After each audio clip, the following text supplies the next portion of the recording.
নমস্কার।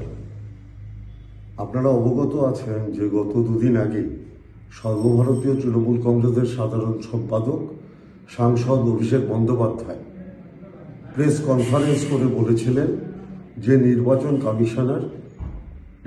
কমিশন প্রবীণ নাগরিকদের হিয়ারিংয়ে ডেকে তাদের মানসিকভাবে শারীরিকভাবে হেনস্থা করছে।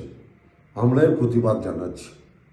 তাই সর্বভারতীয় তৃণমূল কংগ্রেসের প্রতিনিধি দল হিসাবে আমি ডক্টর শশী পাজা মন্ত্রী, পুলক রায় মন্ত্রী, বীরবা হাঁসদা মন্ত্রী এবং সাংসদ বাপি হালদার আমরা আজকে সদল বলে নির্বাচন কমিশনারের কাছে, সিইওর কাছে এই আবেদন নিয়েই গেছিলাম।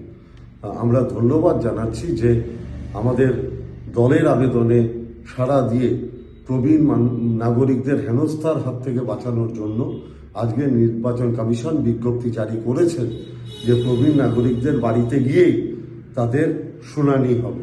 এর জন্য নির্বাচন কমিশনকে ধন্যবাদ এবং ধন্যবাদ সাংসদ অভিষেক বন্দ্যোপাধ্যায়, তিনি যে ইস্যুটা তুলেছিলেন প্রবীণ নাগরিকদের হেনস্থার বিরুদ্ধে, যে সরব হয়েছিলেন, যার হয়ে আমরা লড়াই করছিলাম, সেটা আজকে সার্থক হলো। নমস্কার। আপনারা অবগত আছেন যে গত দুদিন আগে সর্বভারতীয় তৃণমূল কংগ্রেসের সাধারণ সম্পাদক সাংসদ অভিষেক বন্দ্যোপাধ্যায় প্রেস কনফারেন্স করে বলেছিলেন যে নির্বাচন কমিশন প্রবীণ নাগরিকদের হিয়ারিংয়ে ডেকে তাদের মানসিকভাবে শারীরিকভাবে হেনস্থা করছে। আমরা এর প্রতিবাদ জানাচ্ছি।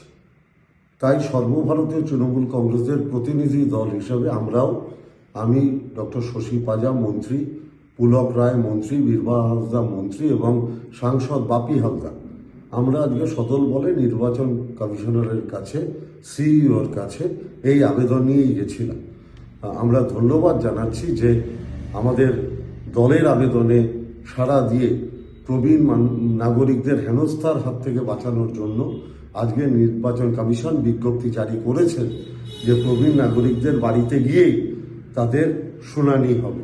এর জন্য নির্বাচন কমিশনকে ধন্যবাদ এবং ধন্যবাদ সাংসদ অভিষেক বন্দ্যোপাধ্যায়, তিনি যে ইস্যুটা তুলেছিলেন প্রবীণ নাগরিকদের হেনস্থার বিরুদ্ধে, যে সরব হয়েছিলেন, যার হয়ে আমরা লড়াই করছিলাম, সেটা আজকে সার্থক হলো।